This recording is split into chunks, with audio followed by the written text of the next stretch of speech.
Lester Smith here with another low-budget solo RPG demo, or I should technically say GM-less because you can play this with other people, co-op, and it's a lot richer that way. In fact, that is how I run events at game conventions. Today, I'm going to use a role-playing game called d4ce. It's something I designed recently to show off the brilliance of Black Oak Workshop's D4 designs. So this says, inspired by Black Oak Workshop's genius D4s. In most role-playing games with polyhedral dice, D20 is best and the lowly D4 is reviled. Not so in the d4ce RPG, where d4s rule and d20s drool. You get the idea. So I've loved Black Oak Workshop's dice for a long time. One of the first things that caught my attention was this 6-shooter. You can tell what number you rolled based on how many rounds are still in the chambers. But last October at GameHoleCon, I was hanging out at their booth, and I came across there. Turn it so that you can actually see it. This campfire. And as you can see, it's a campfire on 3 faces. So you can set it on the table as a little miniature, but you can also roll it. And I thought, how in the world do you read it? Then I turned it and saw this face has numbers on it. And I thought, oh, you clever SOBs. I wish I'd have thought of that myself when I was doing Dragon Dice back in the days. This can set on your table as a little miniature. They have others. Here's a rocket ship. One of the probably the second one I saw is this cat you can use as a familiar next to your miniature. Here's a spider from their underground dungeon set. Gemstones from that same set. There's mushrooms I don't have out here. Here are a couple of bloody fangs from their Dracula's Castle set. A magic sword. And what else? Then we get into their 6-siders. And here's a goldfish with bubbles on the side, or what the numbers are. Here I like having with that is a fish. However many bones are left in this dead fish is what number you've rolled. Here is a gelatinous cube. Trying to get into the light. The number of things that you see floating in it is what the number is that you've rolled. And what else? There's a robot you'll see more of today. Well, this is kind of genius. From their old-fashioned arcade video game set. Your score 2, your score 4. Your score 5. Let's turn this. Game over, you rolled a 1. And high score, you rolled a 6. So, show you one more thing here. They've got this toy train set that is just gorgeous. There's a boxcar we'll tack on the end of it, and the caboose. And as you can see, it's got the car on 2 sides. There's the front end of the car, back end of the car. The bottom of them all is tracks, and the 6 is in a bit of smoke, puff of smoke here from the smokestack. In that Christmas set, there's also these nice little wrapped presents with the ribbons. Here's a naughty or nice. These are 2-sided dice. There's a couple of things, an axe and a sword from the fantasy set. And finally, this one took me a while to realize what it is doing. There's a bunch of different colored ones. This is one I kept and gave some to my daughter. So it says drink me, and I'm like, well, there's a line there, and there's a 1. You rolled a 1. And on the other side, it looked like it said drink me, and there's a 2. But I got to looking at this, and it says drank me. So that's the fluid level, drink me. And once you've drank it, there's the fluid level down there. Kind of clever, kind of cool. Let me get these off the table. I'm going to be using a set today called Zap. Well, the dice bag is Zap Command. This is a Sci-Fi set they put out. So this was where the rocket is from this. And again, we won't use the Lost in Space die. The glow-in-the-dark dice here, the big ones, the reason for the giant D20 is that these are from a Santa Claus versus Mecha Claus versus Mega Claus kaiju Christmas thing. Looked all over for it, and here it is right here. These two off to the side. Okay, so I saw these things and I thought D4s are treated as the red-headed stepchildren of role-playing games, if you'll forgive the expression. And I wanted to do something where D4s are the best of the dice. So briefly, these rules, you see everything's in this little folder, including a character sheet on the back. And today,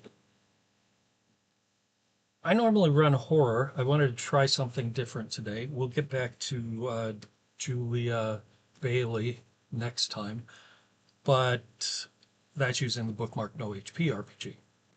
Today I thought, well, let's try sci-fi, and I'm still going to use the GMA deck. This is actually a sci-fi deck. So get this out on the table, not spilled all over the table. As I said, low budget video. When you see the cut, you'll realize it's because I dropped part of the cards on the floor.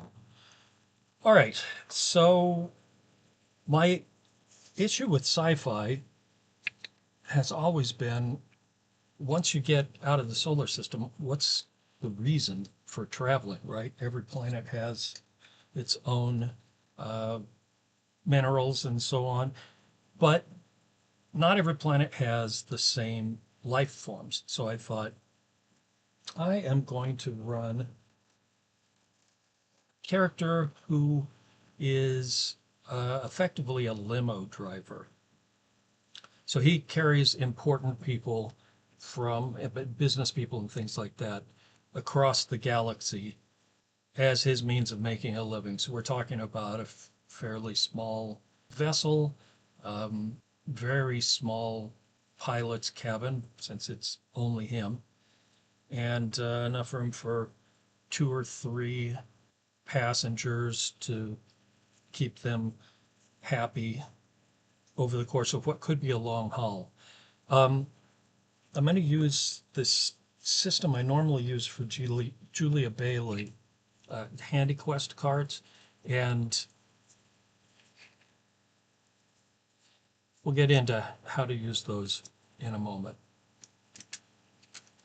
Okay, d4ce character sheet. d4ce doesn't have a bunch of stats or anything.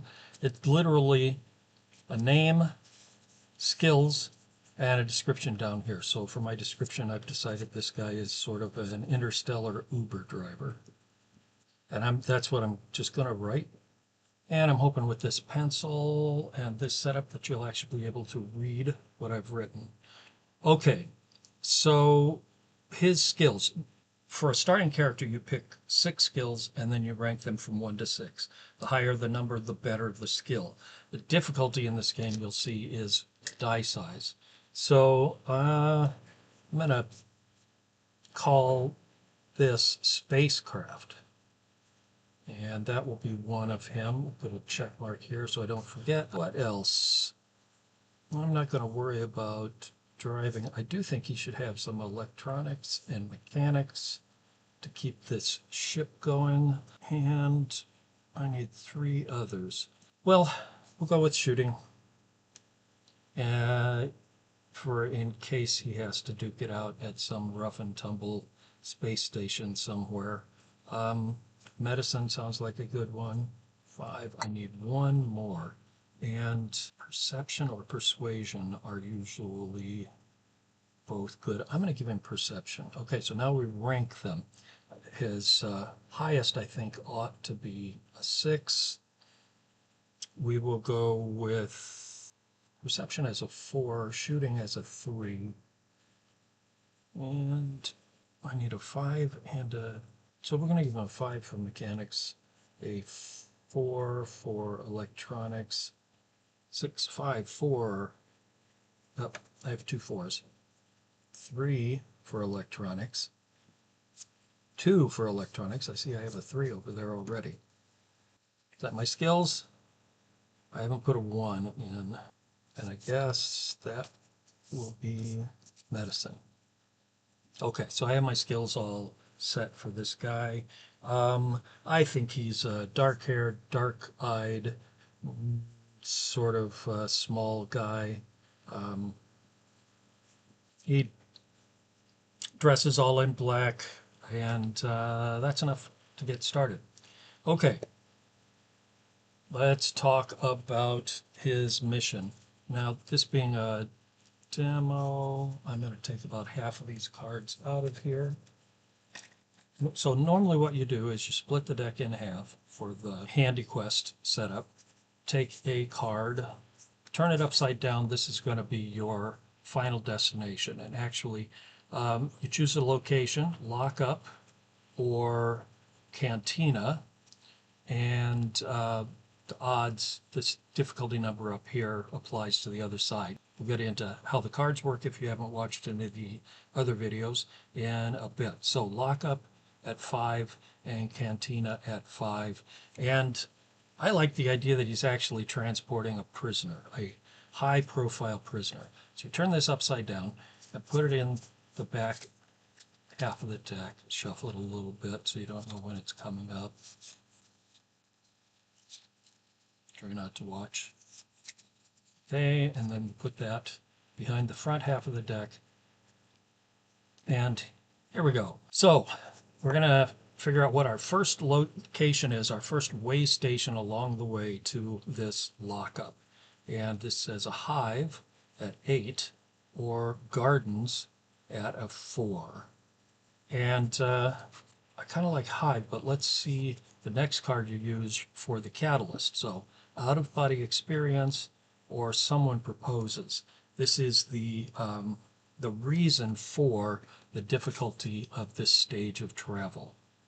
I like the idea of hive, and I like the idea of out-of-body experience. So I am going to say that his first place to refuel is at a moon that is completely developed and occupied by an insectoid alien race. And we know there's an out-of-body experience, so I'm thinking there's something telepathic involved here. Maybe get a little more detail by using these. There's a way to use them to generate a sentence. And it's a verb, an adjective if you want it, and then a noun. So I've got observe distant captivity. And I think what's actually happening is that the hive is trying to take over the mind of Jason. I didn't even give him a name. Jason Star, for purposes of this demo. And let's generate a description of his passenger. So we've got Tatenda, Wafia, or Carol. Well, let's just go with Carol. And Carol has a virtue of loyalty and a vice of fear.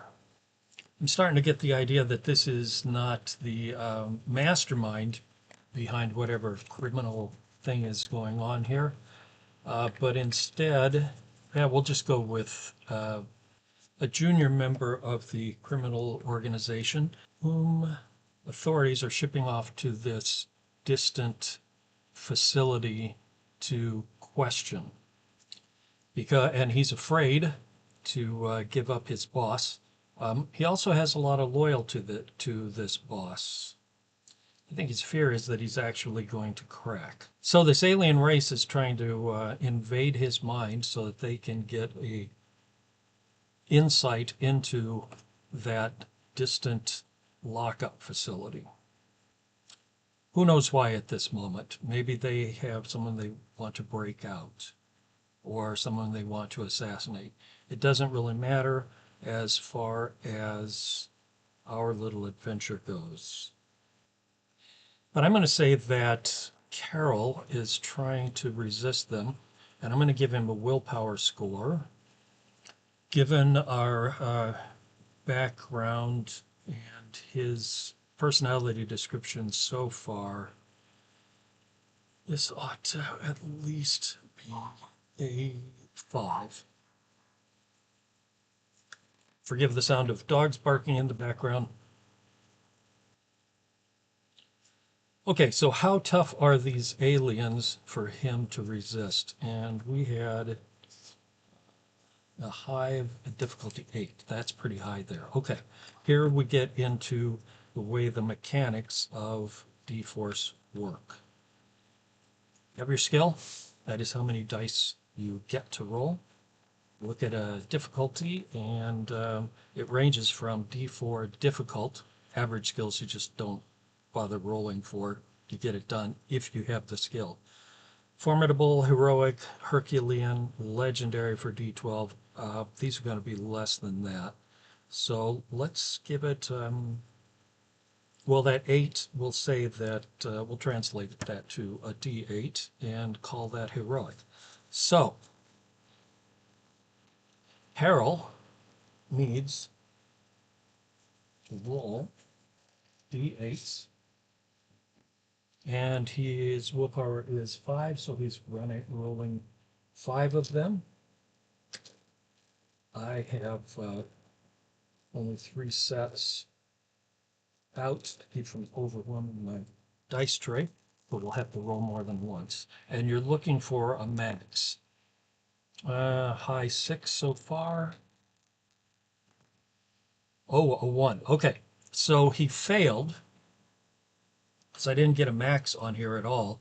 The 1, anytime you roll a 1 on a failure, it means that you've got an experience point toward that particular skill. So he's learned something that may help him in the future, even though the alien hive has control of his mind.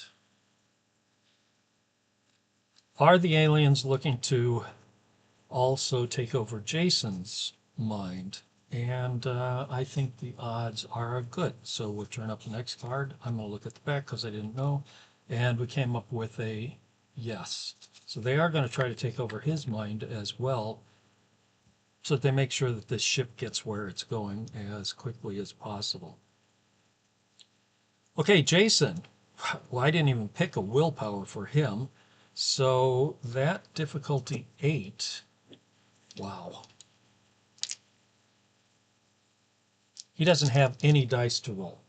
Whenever you're rolling unskilled in d4ce, you can use that skill at 2 levels higher. You treat it as a 1-point skill, but at 2 levels higher. So that 8 goes to a 12.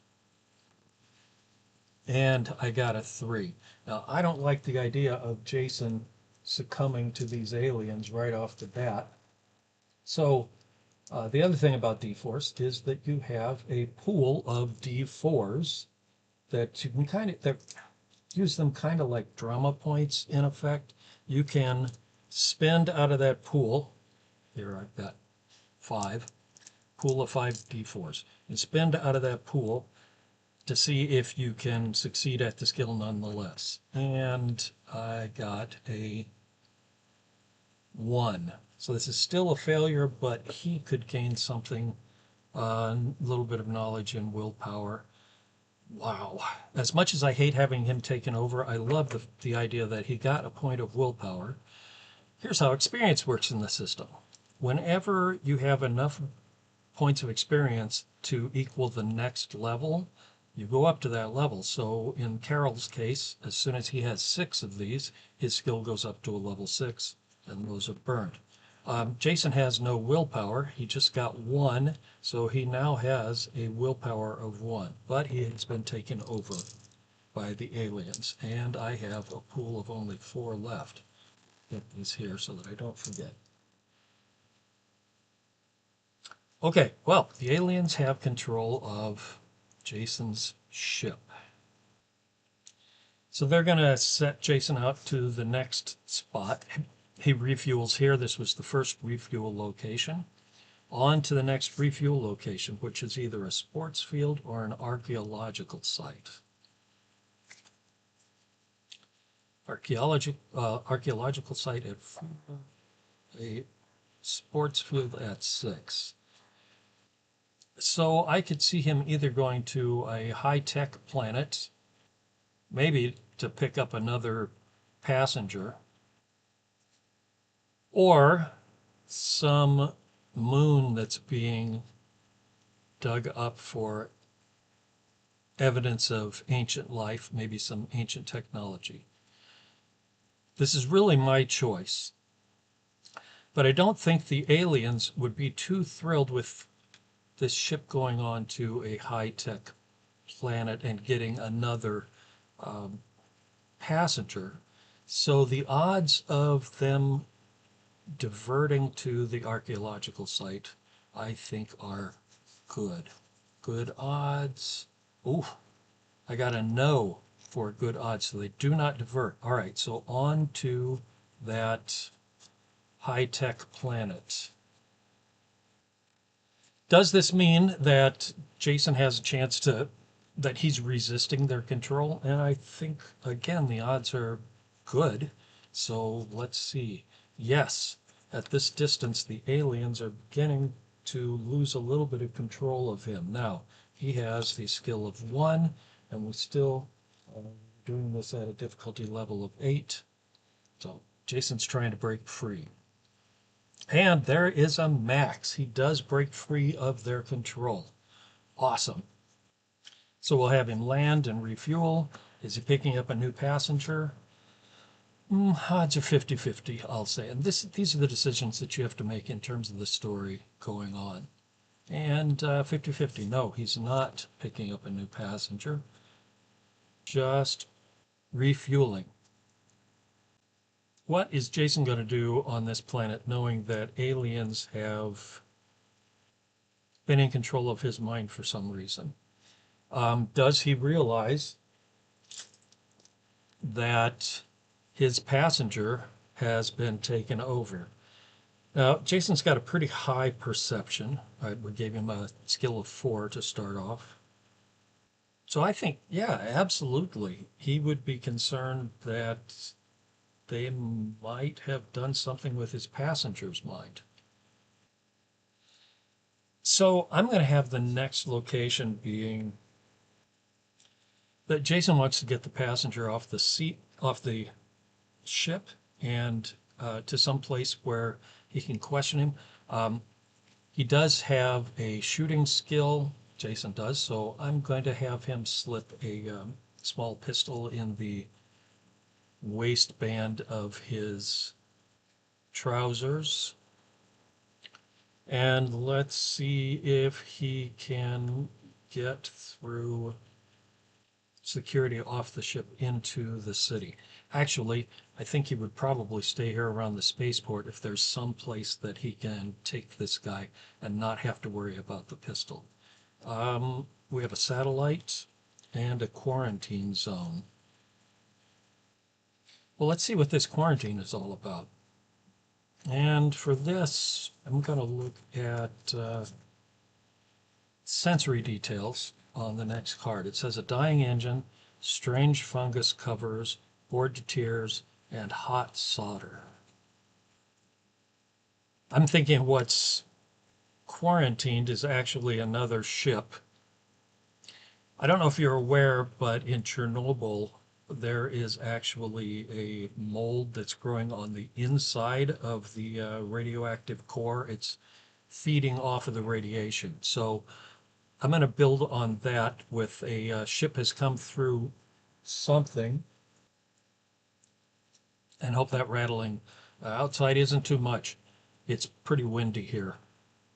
And we'll say that the rattling is actually the ship itself, just for the fun of it.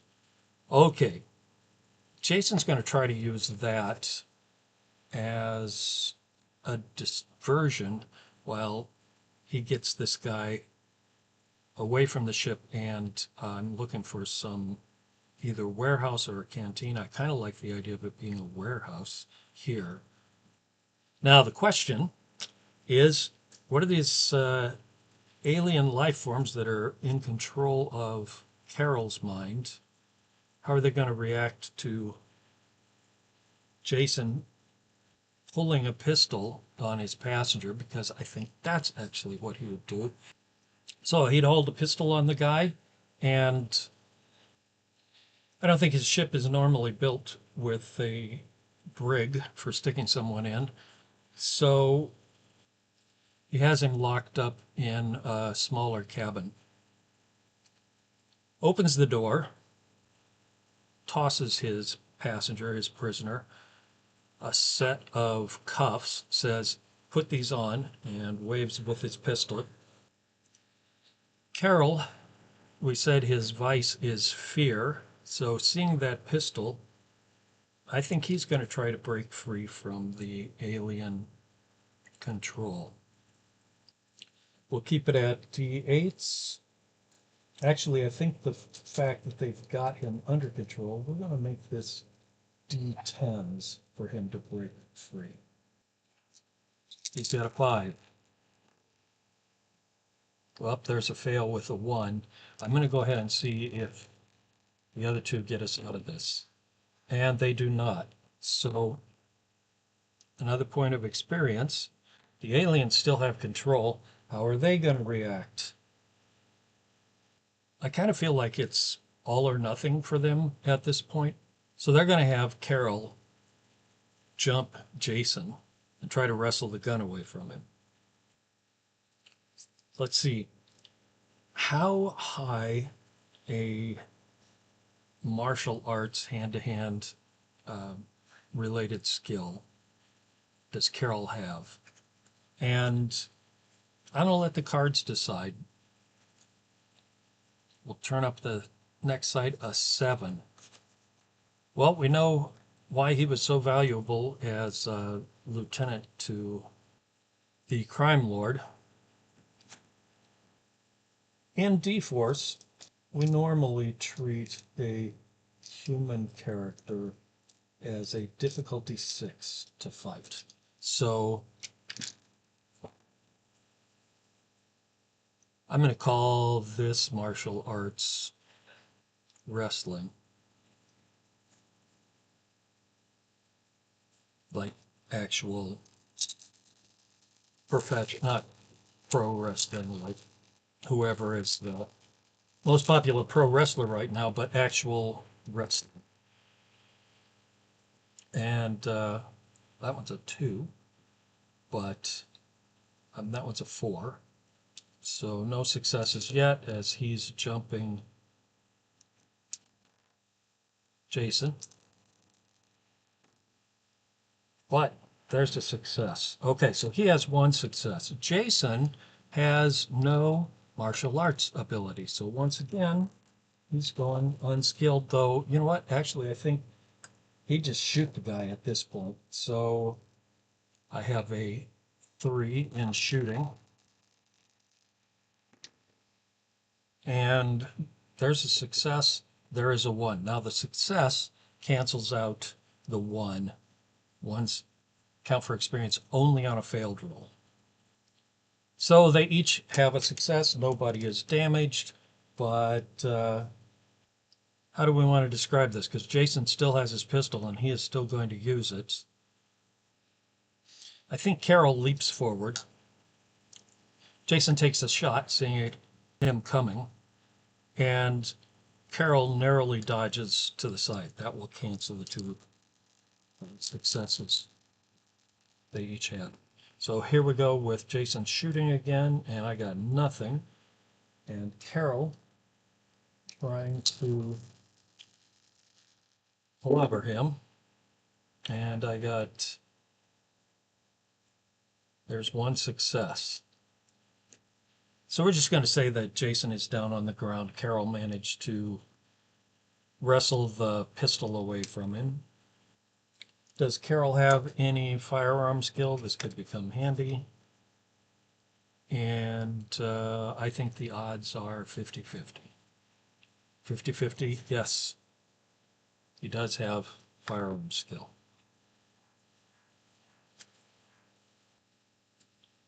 Let's see how good it is. It's just a 3. Shooting, 3. Giving him a wrestling of 7. Okay, so what do the aliens do? Well, they'd have Carol nudge Jason back to his pilot suit at gunpoint. Is there a co-pilot seat for Carol to sit in? And I think the odds are no. The odds are poor because I describe this as a one-person space Uber. Odds are bad. Yes, it does have a co-pilot seat. So Carol is able to sit down in that. That shakes the thought of Jason trying to maneuver this ship violently to knock Carol down. And instead, off they go into the wild blue yonder and upward into the wild black yonder. All right, next destination. That was a full one there. Casino or archives? Casino at 6 or archives at 7. So why would Jason be stopping at an archive location to refuel as opposed to a casino? Well, let's see what the deck gives us for a catalyst. Kidnapped or a travel snafu? Kidnap doesn't make a lot of sense to me. A travel snafu does. So once again, I think they've been diverted once again. The aliens probably understand that a casino is not a good place to go at this point. Too easy for their pilot to escape. So onward to a planet of archives. Once again, I don't think this makes sense for it to be a government locale, because however I look at it, if this is some sort of galactic government base that's keeping all this information, as soon as the ship gets there, Carol is going to lose the pistol and be put back into captivity. What was our other alternative? Casino. Boy, I really didn't like that idea either. So what are the aliens going to do in this case? Is it possible that they've been observing as Jason pilots this thing enough to have Carol take over? Boy, I think their hold on Carol has been tenuous. Those 2 points of experience make me think that he is starting to break free. So for them to have enough control of him, for him to have picked up these skills. Well, as you can tell, I'm having a hard time parsing what to do with this. So let's try generating one of those sentences again. And we've got enslave, disruptive, puzzle. Jason seems like the disruptive puzzle to me. If only they could manage to jump to his psyche, that would be wonderful.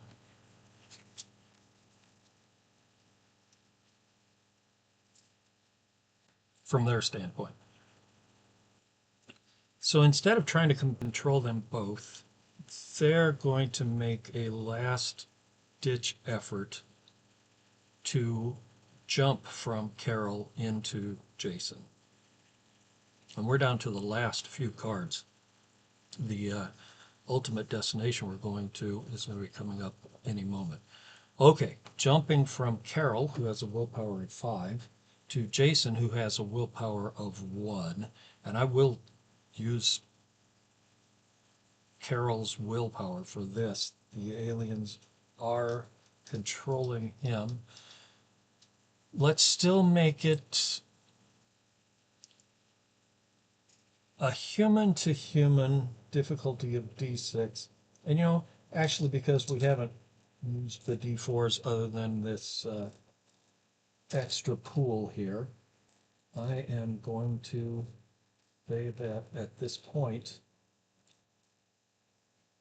it's kind of an all or nothing for them. So Jason's doing 1 point of willpower at a d4, and I'm actually going to have Carol roll first. And what do we get? Fail with a 2, fail with a 1, fail with a 2. There is a 4, another 1. Okay, so Carol got 1 success. Let's see what Jason can do with his 1 point of willpower. And he has 4 points in his d4ce pool left over. Oh, I'm just rolling 1. And I'm going to use this nifty starship here to represent his ship because I like the idea. I got a 3, so he is about to be taken over. That's not a good thing. Let's just spend some more pool. And, there is a 1. So right now it is even Steven, and Carol still has the pistol. Jason, let's roll another. Well, there's a 1. If I stick with this, he's going to gain some experience and willpower, but I really want him to break free. Last try. A 4. Okay, so Jason does 2 successes, manages not only to resist their attempt to jump from Carol's mind into his, but in the process gets the pistol back and at pistol point gets Carol back to his quarters and locked in. Carol, who is no longer controlled by the aliens because they spent all of their energy on that jump and failed. Okay, so our next locale is a science vessel at 5 or a mega city at 5. And the catalyst is going to be a ship disappears or modified life. I love the idea of him going to a science vessel at this point because he has some information about this alien race that he could very well be rewarded for. And I'm going to use his spacecraft skill of 6 to see if he is aware of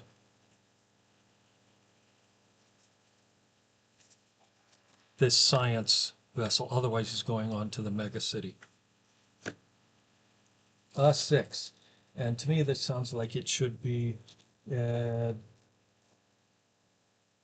almost an average roll. But this far out, I suppose it would be D4, the basic difficulty roll here.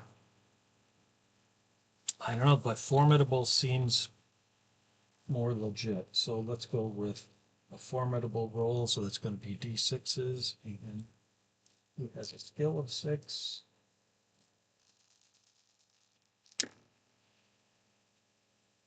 I'm going to count that as a 5. That's a 1. One more. And he got a 6. So yes. Onward to the science facility. It says the ship disappears is what made it difficult, or modified life forms.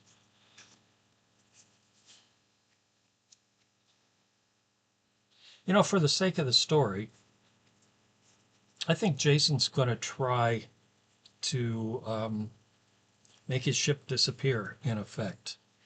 He gets to this science facility and does not want to go any further and risk any more if he can convince them to pay him for this knowledge. And let's see, how would he go about this? Well, this being the end of the demo, let's just call this a D4, we'll call it a difficult. He has a 6 sires here. And yeah, he's trying to do a fancy piloting role. Ship disappears. Our next spot would be a meteor storm or war. War seems a little extreme. I'm going to use this card instead of as a final destination. I'm going to use it for that meteor storm, and Jason tries to get lost in it in order to change his course stealthily toward the sun's outpost. What do I got here? There's 1 success, there's 2 successes, and he's got 1 more die to roll. 2 successes, which is great. He's managed to change course with it without it being registered by subspace signal that he has done so. And we're going to end the adventure there. Now, the thing about using the GMA deck, you've seen some of the ways that I pulled details off of it. You may have done that before if you've seen any of the Julia Bailey adventures. There are a bunch more things on here. The thing about using it with the HandyQuest system is, as you can see, you're going from locale to locale with some catalyst as to why the difficulty of getting to that locale. And I pulled up some details, but this is very much on a storytelling level. If you are playing with a friend, GM-less, I highly recommend choose which one of you is going to be using your character and which one's going to be playing whoever the game host character is. And even though you know what the conclusion's going to be, role-playing to get there reveals all sorts of details that you wouldn't have thought of before, and that can affect the decisions you make as the game goes on. So, thanks very much for your time, and I hope you've got enough of a look into the way the d4ce RPG works, the amazing creativity of the Black Oak Workshop designs, and I don't get any kind of kickback from them for saying that. I just love their stuff. A little bit of overview how the GameMaster's Apprentice deck works, and maybe some insight into doing some solo role-playing yourself. Next time, more Julia Bailey to come. And I think I'm going to use something called Cut Up Solo, in this case with the novel The Virginian. I will hold off on saying anything more about that until next time. So, again, thanks. This has been fun. Cheers.